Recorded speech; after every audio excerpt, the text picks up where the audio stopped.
We appreciate all of the guests who have appeared on our show and sincerely thank them for providing you, our audience, with useful information.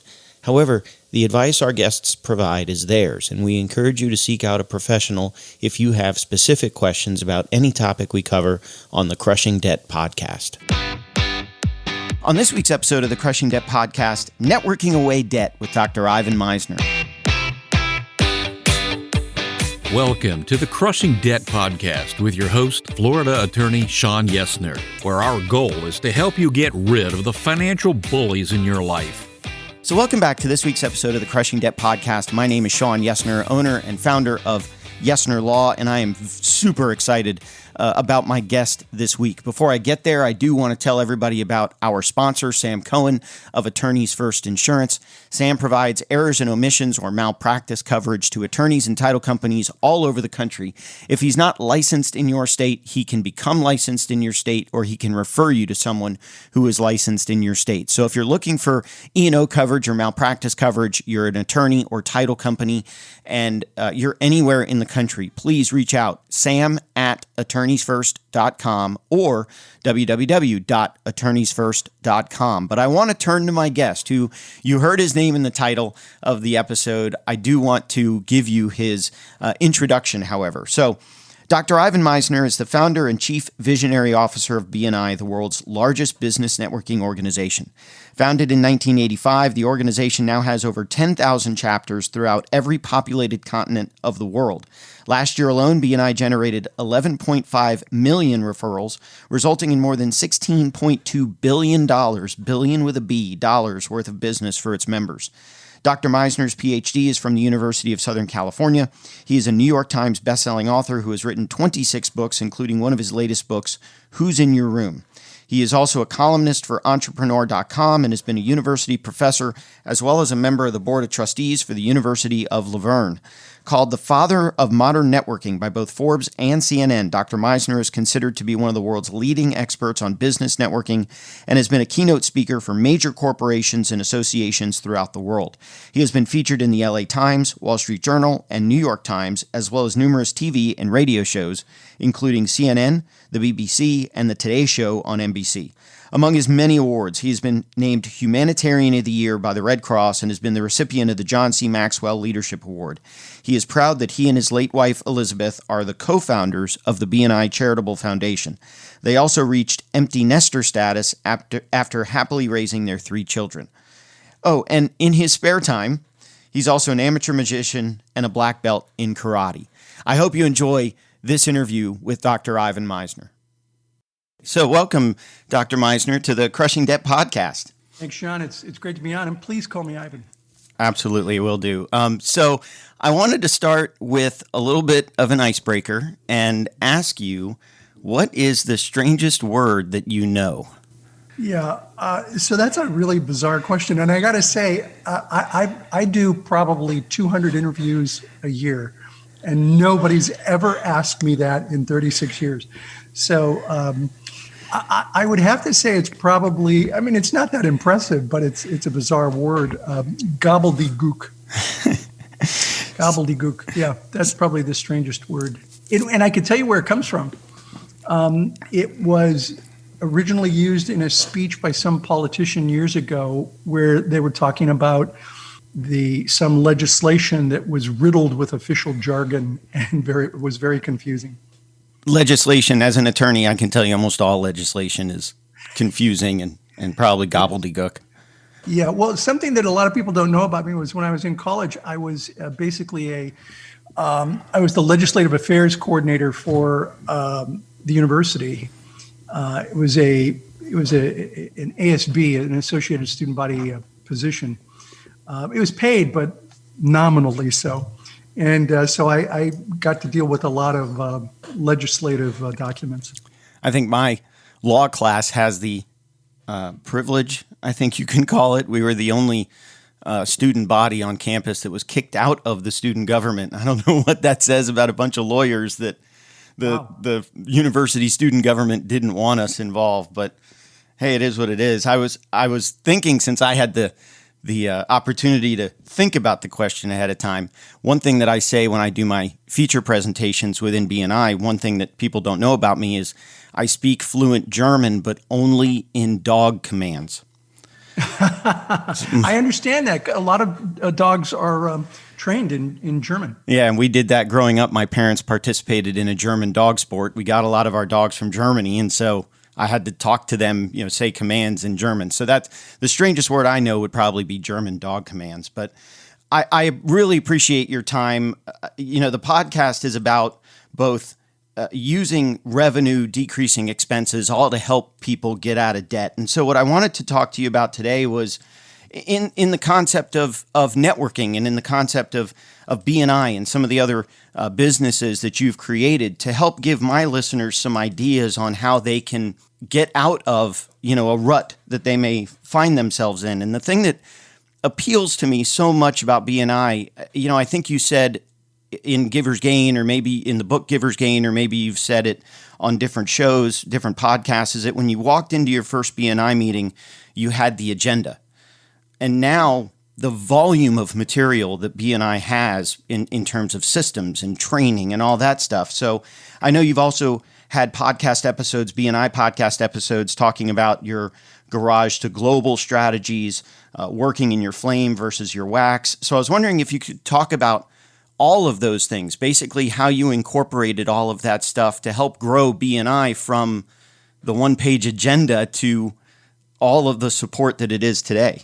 Yeah, so you're right. When I started BNI, all I really had was that one-page agenda. It was typed up by me on an IBM Selectric typewriter. Most people don't know they don't know what that is, but basically it's an anchor now. It's a big, heavy typewriter. And back then I typed Columbus style. Seek out and discover was how I typed back then. And that was it. That was all we had. Today, we've got so much content. The director's manuals alone are hundreds of pages long. And there was a few lessons that I learned in those early days. One was that you've got to write everything down. And I read a book by Michael Gerber called The E-Myth, The Entrepreneurial Myth. And that's one of the things he recommended, is write everything down as though you're going to franchise your business, even if you have no intention of franchising your business. I thought that was good advice. And so I wrote everything down after I did that agenda. I mean, I wrote what worked down. I wrote what didn't work down so that people could learn, because training employees is a leaky bucket process. When you train somebody, some of the information leaks out. And when they train somebody else, more information leaks out. And one way to help avoid that leaky bucket is to have material that everyone's, working off the same playbook. And when that happens, it really makes a big difference. Now, you talked about Garage to Global. I think I'm working on a book called Garage to Global. And it's in the very, very preliminary stages. But I think probably the single most important lesson for entrepreneurs that will be in that book is that if you want to be successful in business, you got to do 6 things 1,000 times, not 1,000 things 6 times. And business people struggle with this. Entrepreneurs are oftentimes entrepreneurs because they love doing new things. The problem with that is you can't scale a business effectively if you're doing 1,000 things 6 times. So you got to do 6 things. And by the way, it doesn't have to be 6. It could be 5. It could be 7. But it's a handful of things that you do over and over and over again. And it's probably one of the most important things to understand if you want to take your business from garage to global, if you want to scale your business anywhere. Well, and that's a concept we deal with as attorneys. That's one of the reasons I like being in my chapter. I've got people call me with a legal issue, and I know I'm too old a dog to learn a new trick, but I got referral partners that I can send them to that'll take care of that for them. So expertise. Now, you also mentioned working in your flame versus your wax. I think that's an important lesson for people. And let me explain the concept and then talk about how to get there. When you're working in your flame, you're on fire, you're excited, you love what you do. People can hear it in your voice, they can see it in the way you behave. When you're working in your wax, it takes all your energy away. And, it's just stuff you hate doing. And they can see that in the way you behave, and they can hear that in your voice as well. Entrepreneurs need to work in their flame and not in their wax. Now, having said that, I also understand that sometimes you got to do what you got to do to get to do what you want to do. And, we all have to work in our wax for a certain period of time to some extent. I tell people I'm a 20-year overnight success. It took me 20 years to really have some level of success in business. And I worked in my wax a long time, but I was always striving to be in my flame. So I was always hiring people that would do the things that were in my wax so that I could focus more on the things that are in my flame. And it took a long time, but I'm there.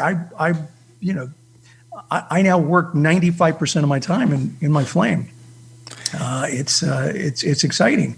And by the way, this is my flame, doing interviews. I love doing interviews. It's one of the things that I'm really passionate about. And so entrepreneurs who want to be successful need to strive towards working in their flame and not in their wax. Yeah, and I appreciate it because I know you've joked from time to time that one of the things in your wax is talking to attorneys. So thank you for that. Generally, it's the litigation attorneys. Those are the ones that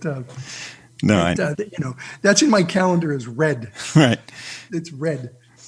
So, one of the other things I wanted to talk about, one of the things that's always been beneficial to me is this concept of mindset, whether it be money mindset, whether it be business mindset. So how, especially, we're dealing with COVID right now as we record this. We all have, our own personal issues. How do you keep or create that positive mindset, especially when you're dealing with some business adversities? Yeah, well, look, we've all had struggles. People look at me and think, oh, well, he runs this global organization. What troubles does he have? Well, I had a lot of troubles building this global organization. So I've been there. I really have. And as a matter of fact, B&I is an example of necessity being the mother of invention. I started B&I when I lost a major client, and I had just bought a new home, and I had a mortgage that felt huge. And I had to pay that mortgage. I mean, I literally just bought the house like 2 months earlier. And then I lost this really big client who I didn't know, they were robbing Peter to pay Paul. And I was a management consultant. And so I was one of the first things to go. And I was frankly desperate. And I put B&I together. I'd like to tell you that I had planned on many chapters, but I just wanted just one chapter. That's all I was looking for, because I was looking for referrals for my consulting business, and I wanted to help my friends. And so sometimes amazing things can come from adversity. My experience in the last 36 years of running B&I, and then 4 years before that in running my consulting business, is that when we live in fearful times, people either get frozen by fear or they get focused by fear. And I have always been a believer in letting that fear get you focused. Now, look, I get it, difficult times, you're going to spend a little time wallowing in your sorrow. I get that.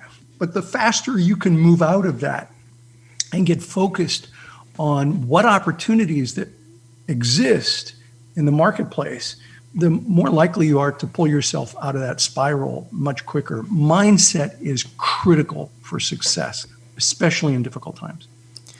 So you reminded me of a couple of things. First, my personal B&I story. I was working at what we call a foreclosure mill. So we were representing banks in foreclosure and taking away people's houses when they couldn't pay. And I was actually pretty good at it.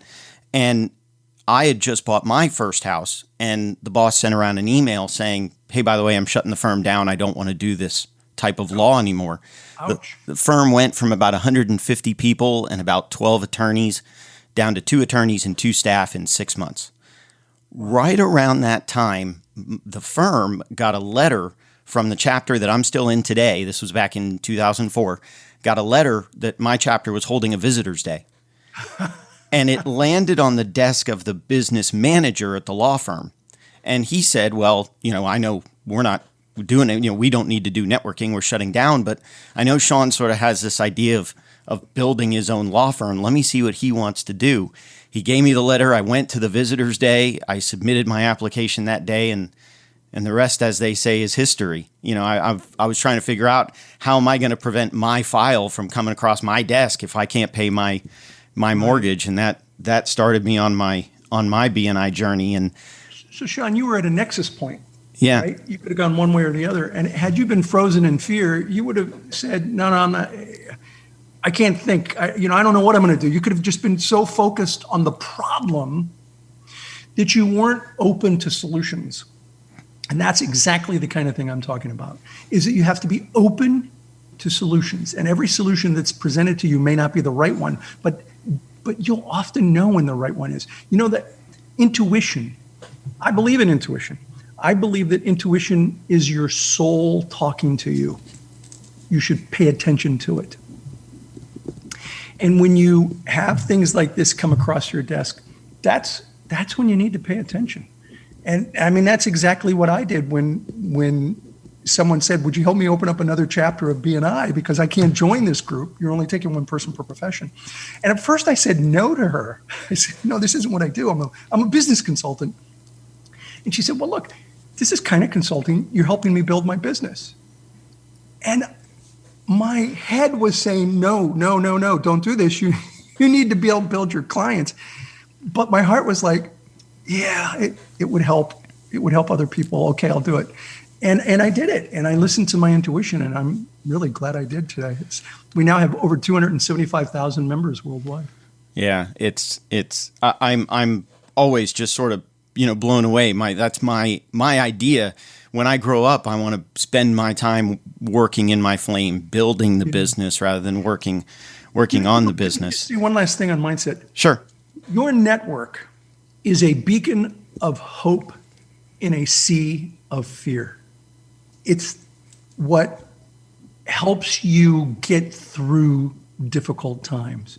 Today, more than ever, you need your network. You need the people around you who can help you, coach you, advise you, support you, and yes, give you referrals when possible. You need your network today more than ever. And sometimes the kick in the butt that you need when you need it as well. Yep. The other funny story I was reminded of. So I started my firm in at the end of 2004, going into 2005, and then as we know, 2008 was the recession, and I took all of my knowledge about how to be aggressive in foreclosures and flipped it to defend and help people save their homes and refinance and loan modifications and short sales and all those types of things. And right around that same time, right around the recession, I know you came out with a saying that we had put on pins that said, I refuse to participate. Well, because of my seat in the chapter, I've got one of the buttons right here. I still have my button as well. What I did was I used to joke tongue in cheek and say, I choose to participate in the recession because I was helping people that were having those types of issues. Yeah. Yeah. And either of those phrases work. I came up with a button because I met somebody who had a button that said, I refuse to participate in a recession. And I said to him, he said he was doing really well. And I was like, why? And he said, well, I've got this button. He put it on. I said, that's it? You have a button, so you're doing well? And he really took me to school. He said, look, it's about the mindset. There are always opportunities that exist in a recession. And I said, well, what opportunities are there for you? He was in real estate. And he said, there's two major opportunities right now. One is first-time home buyers. I'm going to them and I'm saying, look, real estate's on sale. You couldn't have bought a house a year ago. You can buy it today. Interest rates are low. This was back in I think it was 1990, the first recession that I'd been in with BNI. And so the interest rates are low. You can get into a house really inexpensively.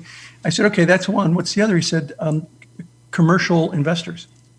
He said, I'm going to them and saying, don't come to me 2 years from now and say, oh man, I should have bought that duplex you showed me.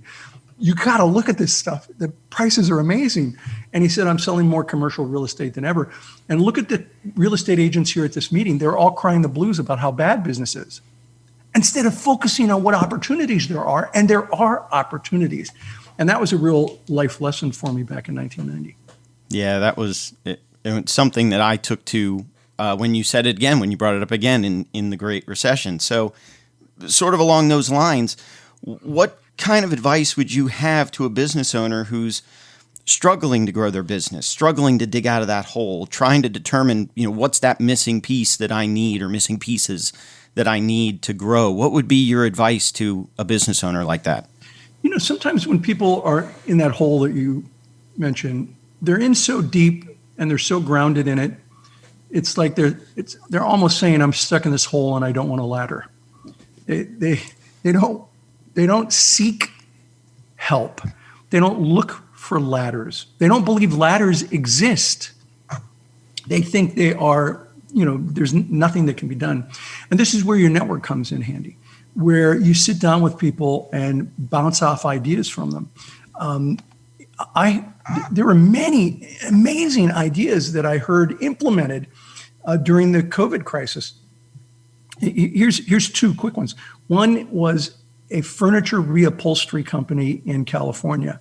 Not exactly an essential business. They reupholstered furniture. And so she had to lay off all of her employees. She didn't know what she was going to do. She did a one-to-one with one of her BNI members on Zoom, an online one-to-one. And he made an offhanded comment. He said, well, you have a lot of cloth, don't you? Now, this is back in March, April of 2020. She said, I literally have tons of cloth. He said, have you ever thought about making masks? And she said, no, I hadn't. He said, why don't you try it out? See if you can turn that into a business in the interim. And so she made 100 masks. And she gave every one of her chapter members and some friends 2. And she said, you can have these. All I ask is one thing. Give one of them to a nurse, to a hospital, to a doctor, to someone in the, maybe the senior care field, and let them know that I'm available. I'm making these. She said she got so many orders, she was able to hire back her entire staff. Wow. And she physically distanced them. I don't like the term social distancing. We need to be more social than ever. She physically distanced them in the warehouse, and they started making masks. And it saved her business. And it saved employees' livelihoods. And so that was one. Here's another one. This one's real quick. It was a brewery in Australia. And he did a one-to-one, and someone said, you have a lot of alcohol, don't you? And he said, yeah, I got lots of alcohol. He said, have you thought about making hand sanitizer? And again, he was like, oh my God, no, I didn't think of that. And so he was now in the hand sanitizer manufacturing business. And it too saved his brewery.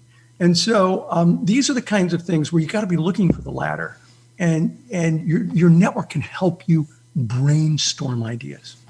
Yeah, I've actually developed a couple of different lines within the law firm that are all related, but all along those same lines of just talking to people and listening to people and what do you need and how can I help? And so the last thing I wanted to talk to you about, again, I'll take it back to me and my story within BNI. So I appreciate the opportunity. I was on the BNI podcast. It was episode 494. It was about why all BNI members should go to leadership training, which I think. Thank you for doing that, by the way. Yeah, thank you. It was I had a blast, and it's actually still something that they play here in the region for our chapter members. And I've had chapter members, I think, from as far away as Africa contact me and compliment me on the episode. Amazing? So it was amazing it's experience. Really a global organization. Yeah. But one of the questions that you said at the end, you said, well, where can people find you? And this podcast existed, but at the time we recorded, it was called the Misner Law Podcast. And I kept struggling with, do I want to expand it? Because I'm a Florida attorney. My license stops at the Florida border. So I was really struggling with, should I expand it or not? And somebody said, you know what, go for it. What's the worst that can happen? It'll get huge. So go for it. So you said, where can people find you? You've got this podcast, describe the podcast. And I said, well, it's called the Crushing Debt Podcast. And I just it was a name that I was kicking around, but I hadn't quite made the decision yet. And when we recorded, we were still a couple of weeks. You all, engineered the show, and it was a few weeks away from being released.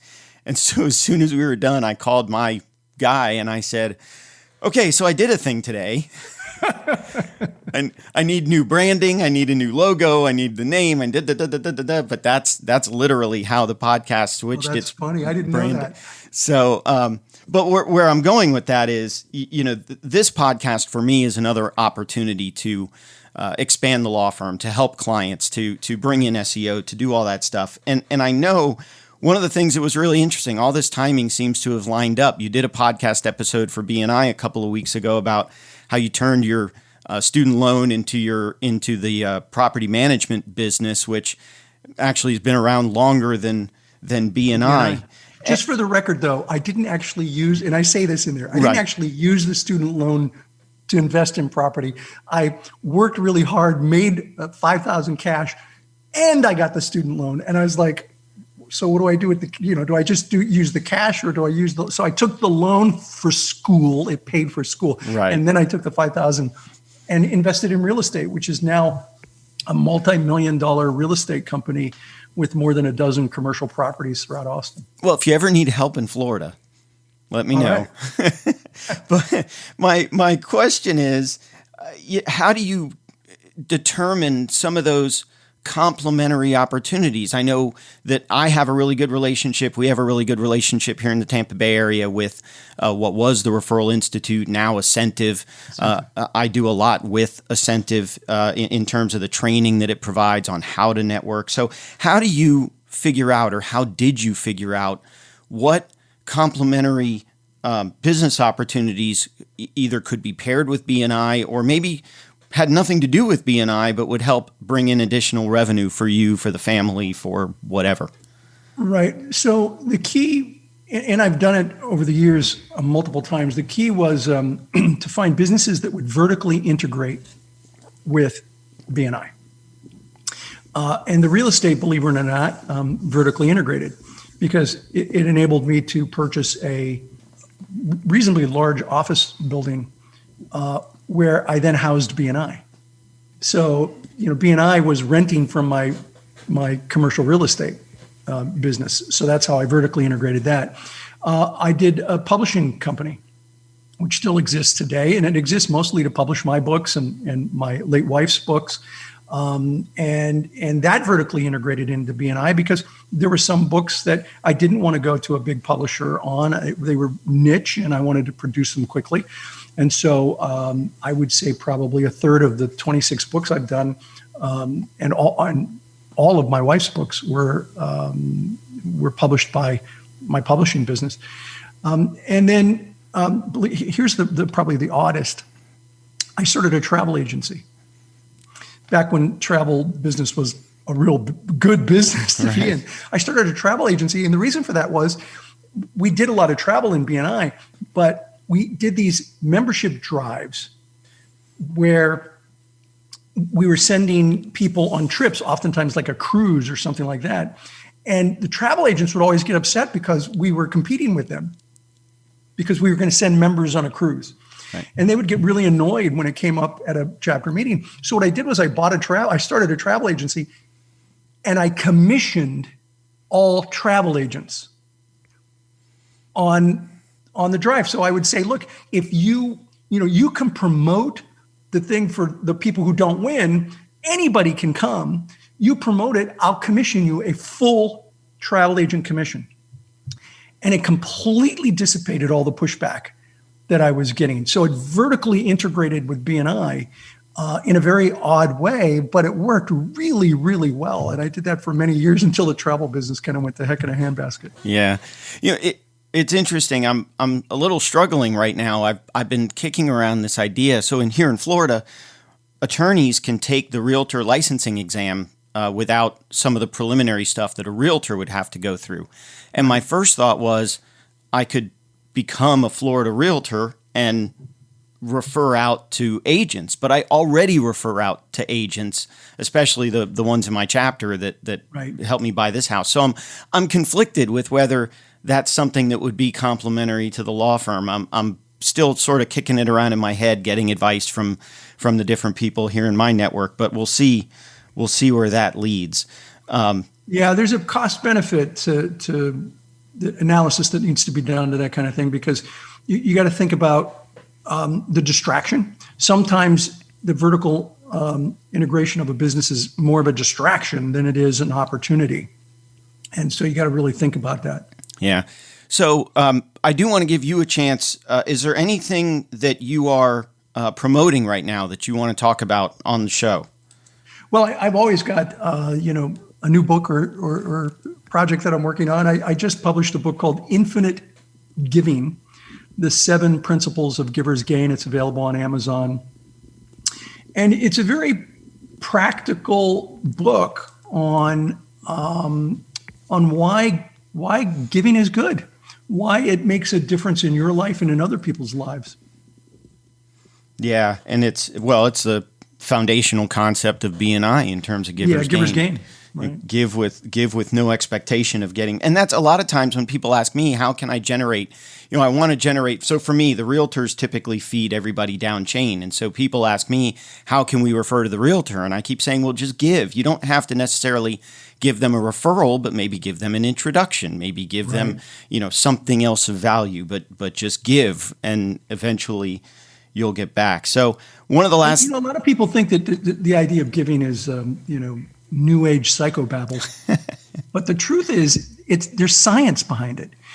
Harvard, Yale, Claremont University have all done studies that have shown that giving actually increases performance for both the giver and the receiver. And there's hard data, hard studies, and we talk about that in the book, that it's not new age psychobabble, it's science. There's science behind it. Well, it'll be, one of my goals last year was to read 50 books, not audible 50 books, but physically flip pages or on a computer screen. Well, you can punch that book out in 2 hours. It's a quick read. I actually ended up 52, about a book a week. I didn't even, once I counted. So last thing I typically ask all my guests, is there anything that we missed? Is there anything that you wanted to add? I think it's really important to understand that networking is more about farming than it is about hunting, that it's about cultivating relationships with people, and that it's not a get-rich-quick scheme, that it takes time, but that when you invest that time, it comes back many times over. And so for those people who haven't really built their network, today is as good a day as any to start. There's an old Chinese proverb, when's the best time to plant an oak tree? And the answer is 20 years ago. When's the second best time? Today. And so plant that oak, start building your network so that when we have difficult times again, and we will, it's inevitable, you have a network to fall back on who will help you get through the difficult times.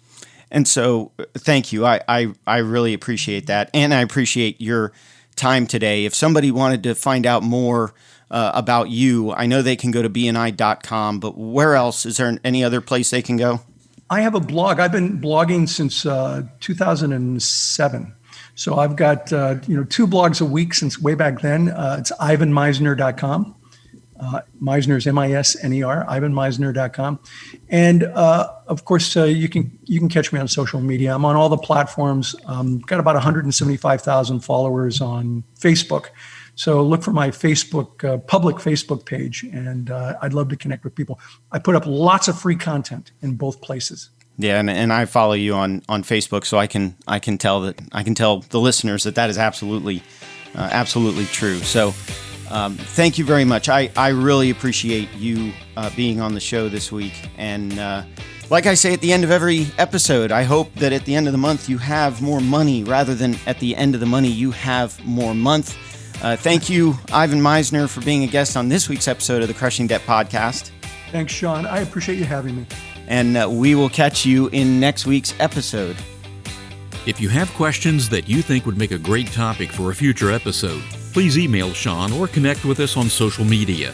Sean Yesner and Yesner Law, PL, are Florida licensed attorneys. The information contained in this week's episode is not a substitute for legal advice. Your situation may differ, especially if you are located somewhere other than the state of Florida.